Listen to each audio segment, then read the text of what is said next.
ये कहानी है दी कंजूरिंग 3 मूवी की, जो कि पिछली साल यानी कि 2021 के अंदर रिलीज हुई थी। इससे पहले भी मैंने दी कंजूरिंग 2 मूवी को एक्सप्लेन किया है। अगर अभी तक आपने नहीं देखा है तो आप नीचे डिस्क्रिप्शन में क्लिक करके उस वीडियो को देख सकते हैं। तो चलिए बिना टाइम वेस्ट के शुरू करते हैं इस मूवी की कहानी। इस कहानी की शुरुआत में हम देखते हैं एक परिवार को। उस परिवार के अंदर एक छोटा बच्चा होता है जिसका नाम डेविड था। डेविड के अंदर कोई साया है, यानी कि उसके अंदर कोई आत्मा का साया है, इसीलिए उसकी हालत दिन ब दिन खराब होती जा रही है। वो बिल्कुल भी ठीक नहीं रहता है और इसीलिए यहाँ पर डेविड के घर पर एड और लॉरेंट को बुलाया गया है, जो कि भूत भगाने का काम करते हैं। डेविड की फैमिली के अंदर उसकी एक बहन भी है जिसका नाम डेबी है, और डेबी का एक बॉयफ्रेंड है जिसका नाम अर्नी है, और अर्नी डेविड से भी बहुत ज़्यादा प्यार करता है। स्टार्टिंग सीन में हम देखते हैं डेविड जब अपने कमरे के अंदर था तभी वो साया उसे अपने कब्जे में कर लेता है और डेविड आउट ऑफ कंट्रोल हो जाता है। वो यहाँ वहाँ तबाही मचाना शुरू कर देता है और एक चाकू की मदद से अपने फादर के ऊपर वार कर देता है। अब यहाँ पर एड उसे रोकने की कोशिश करता है और उसे पकड़कर नीचे की ओर लेकर आता है। अब यहाँ पर इस घर के अंदर सब कुछ तबाही आना शुरू हो जाती है। ऐसा लग रहा था कि जैसे घर के अंदर बहुत ही अजीबोगरीब प्रकार की हवाएं चल रही हैं। इसी बीच हम देखते हैं वहाँ पर एक फादर भी थे। फादर इस सब को रोकने के लिए मंत्रों का उच्चारण करना शुरू कर देते हैं। लेकिन दोस्तों, घर का रखा हुआ सामान अपने आप ही यहाँ वहाँ फेंकना शुरू हो जाता है, जिस वजह से फादर जमीन पर गिर जाते हैं, उनके चोट लग जाती है। लेकिन फादर के लगते ही एड यहाँ पर उनकी किताब को उठाकर उन मंत्रों को पढ़ना शुरू कर देता है। लेकिन वहाँ पर बहुत ही ज़्यादा तबाही मच रही थी, सामान इधर उधर फिक रहे थे, इसीलिए एड भी उस आत्मा को रोकने में नाकामयाब हो जाता है। अब इसी के साथ हम देखते हैं अर्नी डेविड के करीब आता है और उसके अंदर जो साया था वो उससे कहता है कि इसको छोड़ दो, इसको छोड़कर मेरे शरीर के अंदर प्रवेश कर जाओ, ये केवल एक बच्चा है। और वो जैसे ही ऐसे बोलता है तभी डेविड वहाँ पर धीरे धीरे नॉर्मल होना शुरू हो जाता है और इसी के साथ उसके शरीर के अंदर जो आत्मा थी, जो साया था, अब वो उसके शरीर के अंदर से निकलकर अर्नी के शरीर के अंदर प्रवेश कर जाता है। इसीलिए अर्नी की हालत धीरे धीरे खराब होती जा रही थी। इसी बीच हम एड को देखते हैं जिसकी तबीयत खराब हो रही थी, लेकिन वो ये सब अपनी आंखों से होता हुआ देख रहा था कि कैसे कोई साया एक शरीर से निकलकर दूसरे शरीर के अंदर चला गया है। इसके बाद तभी हम देखते हैं एड की तबीयत ज़्यादा खराब हो जाती है, इसीलिए उसे हॉस्पिटल में एडमिट किया जाता है। हॉस्पिटल में एडमिट करने के बाद डॉक्टर इन्वेस्टिगेट करने के बाद बताते हैं कि एड को हार्ट अटैक पड़ा है और इसीलिए उसे होश आने में थोड़ा सा वक्त लग सकता है। अब एड की इस तरह की बात सुनकर लॉरेंट काफ़ी ज़्यादा दुखी हो जाती है।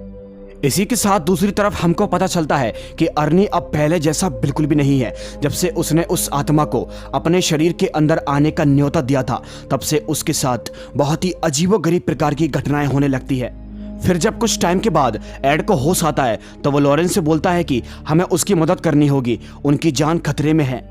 लेकिन लॉरेंट को और बाकी सब लोगों को यह लग रहा था कि शायद वो आत्मा वहां से जा चुकी है, इसलिए वो एड से कहती है कि अब डेविड एकदम ठीक है, वो आत्मा उसके शरीर के अंदर नहीं है। लेकिन एड उसे बताता है कि वो आत्मा उसके शरीर के अंदर भले ही नहीं है, लेकिन वो उसके शरीर से निकलकर अर्नी के शरीर के अंदर चली गई है और ऐसा मैंने अपनी आंखों से देखा था। इसीलिए एड कहता है कि हम लोगों को उनकी मदद करनी होगी। इसके बाद तभी हम लॉरेंट को देखते हैं जो कि फौरन ही डेविड की बहन डेबी को कॉल करती है, लेकिन उस वक्त वो उसका कॉल पिक नहीं करती। इसीलिए अब वो पुलिस को कॉल कर देती है और बोल देती है कि उस घर तक जल्दी पहुंच जाओ, क्योंकि वहां पर एक बहुत बड़ा हादसा होने वाला है। वो पुलिस को उनके घर का एड्रेस दे देती है, इसीलिए पुलिस भी अब वहां पर चली जाती है। फिर तभी दूसरी तरफ हम देखते हैं आर्ली, डेबी और उनके घर का मकान मालिक, जिसके घर के अंदर ये लोग रहा करते थे। ये सभी के सभी लोग वहां पर डांस कर रहे होते हैं, पार्टी कर रहे होते हैं। लेकिन तभी वहां पर आर्ली की हालत खराब होने लगती है, इसीलिए वो वॉशरूम के अंदर आकर अपना मुंह धोता है और वो जैसे ही दोबारा कमरे के अंदर जाता है तो वो देखता है कि अभी कुछ देर पहले डेबी उसके मकान मालिक के साथ डांस कर रही थी, अब वो एक गोस्ट के अंदर तब्दील हो चुका होता है, इसलिए वो उसको नुकसान पहुंचाने की कोशिश कर रहा था। तभी आर्ली डेबी की जान को बचाकर वहां से उसे लेकर चला जाता है। लेकिन थोड़ी देर के बाद हम देखते हैं ऐसा कुछ भी नहीं था, वो तो उनके मकान मालिक ही था, जिसका नाम बर्नो है। दोस्तों, अर्ली ये सब देखकर काफी ज्यादा डर जाता है। उसे लगता है कि इस घर के अंदर कोई तो आत्मा है और इसी के साथ उस घर के अंदर अंधेरा हो जाता है। तभी वहां पर कोई गोस्ट तेजी से उसकी तरफ भाग कर आता है और इसी के साथ अर्ली एक चाकू से हत्या कर देता है। और तभी उसे मालूम पड़ता है कि जिसको उसने मारा है वो उसके घर का मकान मालिक है। जी हाँ, अब उसे मारने के बाद अर्ली घर से बाहर जाता है और उसकी आंखों को देखकर ऐसा लग रहा था कि वो एकदम नॉर्मल नहीं है। फिर तभी पुलिस वाले भी वहां पर पहुंच जाते हैं और वो इस मर्डर को देखकर अर्ली को गिरफ्तार कर लेते हैं। उसे जेल के अंदर बंद कर दिया जाता है। इसके बाद तभी अगले सीन में हम देखते हैं अर्ली से मिलने के लिए एड और लॉरेन भी पहुंच जाते हैं। एड को लगता है कि अभी भी वो आत्मा उसके शरीर के अंदर है, इसलिए एड उसे बाइबल पढ़ने को कहता है। लेकिन यहाँ पर अर्ली आसानी से बाइबल पढ़ लेता है। दरअसल दोस्तों उस वक्त पर उसके शरीर के अंदर वो आत्मा नहीं थी, वो साया उसके शरीर के अंदर उस वक्त नहीं था, लेकिन पहले था। और ये बात एड और लॉरेन भी अच्छे से समझ जाते हैं। इसके बाद तभी दूसरे सीन में हम देखते हैं अर्ली अपने वकील के साथ कोर्ट के अंदर होता है। आज उसकी सुनवाई होती है, इसलिए अर्ली की वकील जज के सामने पेश करती है कि वो मर्डर जो हुआ है वो दरअसल अर्ली ने नहीं किया है, बल्कि किसी साय ने, किसी बुरी आत्मा ने उससे करवाया है। ये सब बातें सुनकर जज और कोर्ट के अंदर बैठे सभी लोग काफी ज्यादा हैरान हो जाते हैं। उस वक्त उस कोर्ट के अंदर एड और लॉरेन भी थे। इसी के साथ वो वहां से बाहर आकर इस घटना को विस्तार से जानना चाहते हैं। इसके बाद तभी और जानने के लिए एड और लॉरेन घर पर जाते हैं और एक ऑडियो टेप को सुनते हैं। ये ऑडियो टेप उन्हीं के परिवार का होता है और ये ऑडियो टेप तब का होता है जब डेविड के साथ पहली बार ये घटनाएं हुई थी, यानी कि ये लोग अपने घर के अंदर हाल ही में शिफ्ट हुए थे और ये उनका एग्जॉर्सिज्म टेप होता है। वो सुनते हैं कि जब वो लोग इस घर के अंदर शिफ्ट हुए थे, जब वो लोग अपना इस घर के अंदर सामान रख रहे थे, तभी सामान रखने के दौरान डेविड एक कमरे के अंदर जा पहुंचता है जहां उसे एक वाटर बेड दिखाई देता है। वो उसके ऊपर चढ़ जाता है, लेकिन तभी अगले ही पल वाटर बेड से पानी टपकने लगता है और कोई हाथ डेविड को अपनी ओर खींच रहा था, लेकिन वो किसी तरह अपनी जान बचाकर वहां से हट जाता है। और यही थी वो डेविड के साथ बीती अजीबोगरीब घटना।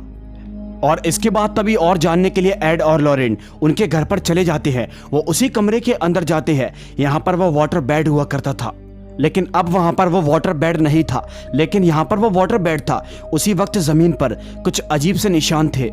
अब उस निशान को देखकर घर के लोगों को यह लगता है कि शायद ये निशान पानी के चक्कर में आ गया होगा, लेकिन एड और लॉरेन जानते थे ये निशान पानी के चक्कर में नहीं आया है। इसीलिए और जानने के लिए लॉरेन उस घर के नीचे एक तहखाने के अंदर जाती है। वहां जाकर उसे एक बहुत ही अजीबोगरीब प्रकार की चीज दिखाई देती है।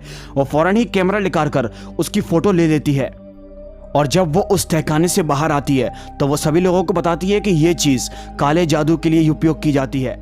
दरअसल ये कोई टोटका है जो कि शैतान के पुजारी काले जादू के लिए यूज करते हैं। और इसी के साथ एड और लॉरेन भी समझ जाते हैं कि डेविड को काफी दिनों से जो साया परेशान कर रहा था वो खुद से नहीं बल्कि काले जादू की मदद से किसी ने उसको उसके पीछे लगाया है। लेकिन किसने, अब वो इसी बात का पता करना चाहते हैं। दूसरी तरफ हम एक औरत को देखते हैं जो कि काले जादू की तैयारी कर रही थी और उसके पास उस वक्त पर अर्ली की फोटो भी थी। दोस्तों शायद यही वो औरत है जिसने अर्ली और डेविड के पीछे उस साये को लगाया था। इसके बाद फिर तभी अगले सीन में हम देखते हैं अर्ली को जो कि अपने जेल के अंदर था। ये वक्त रात का हो रहा था, तभी उसे उस जेल के अंदर अपना मरा हुआ मकान मालिक दिखाई देता है। जी हाँ दोस्तों, अगले ही पल उसके पीछे से कोई साया उसको बड़ी ही जोर से पकड़ लेता है। इसे देखकर अर्ली काफी ज्यादा डर जाता है, लेकिन थोड़ी देर के बाद हमको मालूम पड़ता है वहां पर कोई भी नहीं था। इसके बाद अगले सीन में हम देखते हैं एड और लॉरेन को एक पुलिस वाले ने बुलाया था और इसीलिए वो उस पुलिस वाले से मिलने के लिए चले जाते हैं। और वहां जाकर वो पुलिस वाला इन लोगों को एक केस के बारे में बताता है। वो पुलिस वाला बताता है कि 2 लड़कियां थी जो कि काफी अच्छी दोस्त थी, लेकिन अचानक वो दोनों गायब हो गई। लेकिन काफी इन्वेस्टिगेट करने के बाद एक लड़की की लाश हमको जंगल के अंदर मिली थी, लेकिन दूसरी अभी भी गायब है। और इसी के साथ हमको यह भी पता चलता है कि जो काले जादू वाली चीज लॉरेन को डेविड के घर के नीचे तहखाने में मिली थी, ठीक उसी के जैसी एक चीज उस पुलिस वाले को उस लड़की के घर पर मिली थी। वो पुलिस वाला इस सब के बारे में सब कुछ बता देता है। वो पुलिस वाला इस केस की इन्वेस्टिगेट कर रहा था और अगले ही सीन में हम देखते हैं ये तीनों के तीनों उसी जंगल के पास पहुंच जाते हैं जहां एक लड़की की लाश मिली थी।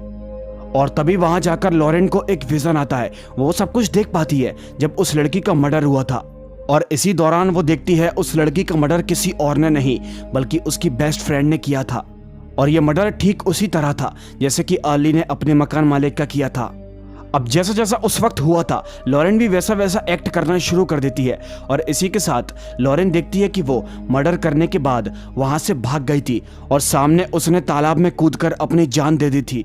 और इतने में देखते ही देखते लॉरेन भी भागती भागती उस तालाब के करीब पहुंच जाती है, लेकिन लॉरेन उससे पहले वहां से गिर पाती। तभी एक हाथ नीचे से उसको अपनी ओर खींच रहा था, लेकिन किसी तरह एड उसके पीछे से भागकर उसकी जान को बचा लेता है। अब इसी तरह अपने विजन में ये सब देखने के बाद लॉरेन उस पुलिस वाले को बताती है कि एक लड़की की बॉडी की तुम्हें जहां तलाश है वो उसकी बॉडी इसी तालाब के अंदर मिलेगी, क्योंकि उस साये ने उस लड़की को अपने वश में कर लिया था। और फिर पुलिस वालों को भी उसी तालाब के अंदर उस बची हुई लड़की की बॉडी मिल जाती है। और इसी तरह एड और लॉरेन ने उस पुलिस वाले की मदद की, उसका इस केस को सॉल्व कर दिया था। इसके बाद तभी हम देखते हैं एड और लॉरेन अपने घर पर आते हैं। अब घर आकर लॉरेन एड से बोलती है, यह बात पूरी तरीके से श्योर हो चुकी है कि यह सब कुछ कोई काला जादू की मदद से कर रहा है। लॉरेन एड से बोलती है कि जब डेविड के शरीर के अंदर वो साया आया था तभी मैंने उसके हाथ को पकड़ा था और मुझे एक विजन दिखाई दिया था। यहाँ मैंने उसी शख्स से कनेक्ट किया था जो कि ये सब काला जादू की मदद से कर रहा है। और इसीलिए लॉरेन एड को बताती है कि हमें उसी लड़की के पास जाना होगा, यानी कि उसी लड़की की लाश के पास जाना होगा जो लाश तालाब के अंदर पुलिस वालों को मिली थी, क्योंकि उस लड़की ने भी ठीक उसी तरह से अपने दोस्त का मर्डर किया था जिस तरीके से एली ने अपने मकान मालिक का किया था।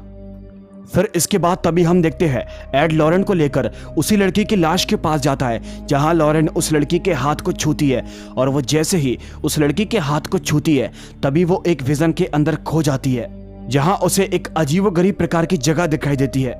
इसके बाद तभी लॉरेन वहां पर और दिखती है तो वह पाती है कि वहां पर एक औरत है जो कि काला जादू करने की कोशिश कर रही है।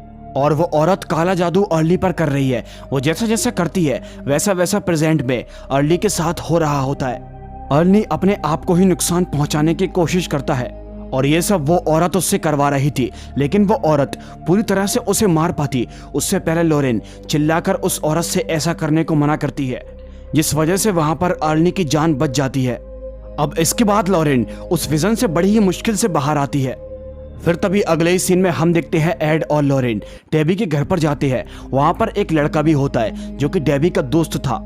वो एड और लॉरेन को एक किताब के बारे में बताता है। इस किताब के अंदर कुछ लिखा हुआ था और जैसे ही वो लोग उस किताब को पढ़ते हैं तो पाते हैं कि उस किताब के अंदर लिखा हुआ था कि अगर तुम्हें इस तरीके के श्राप को खत्म करना है तो ये सब रोकने के लिए तुम्हें यहाँ पर उस टेबल, उस बोर्ड को तोड़ना होगा जिसकी मदद से काला जादू किया जाता है।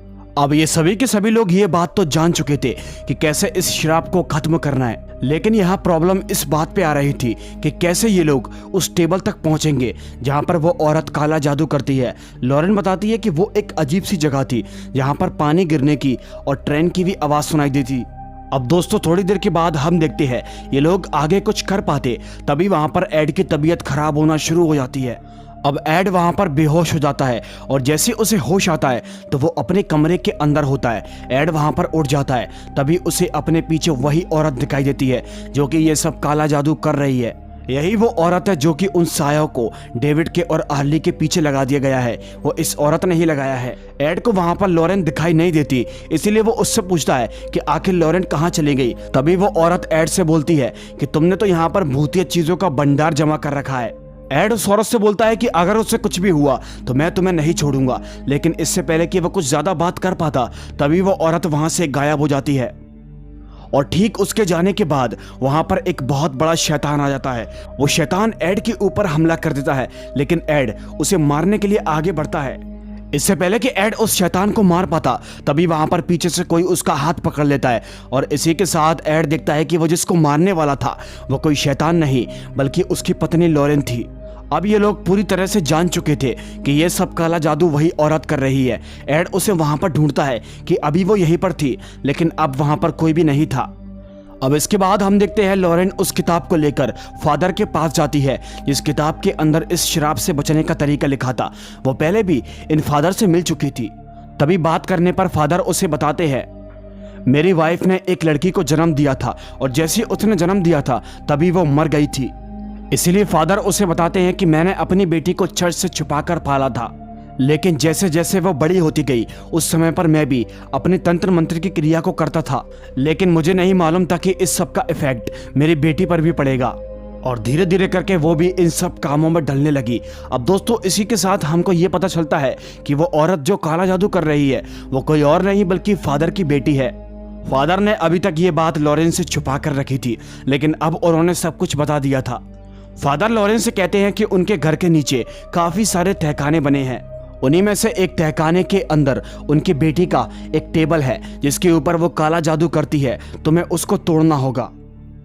इसके बाद तभी फादर उसकी मदद करते हैं और टॉर्च लेकर उससे अंदर जाने को कहते हैं। लॉरेन अंदर चली जाती है, लेकिन उसके जाते ही वही औरत वहां पर आ जाती है, यानी कि फादर की बेटी। वो वहां पर आकर अपने पिता को ही जान से मार देती है और अब वो लॉरेन के करीब बढ़ती है। वो लॉरेन को रोकना चाहती है।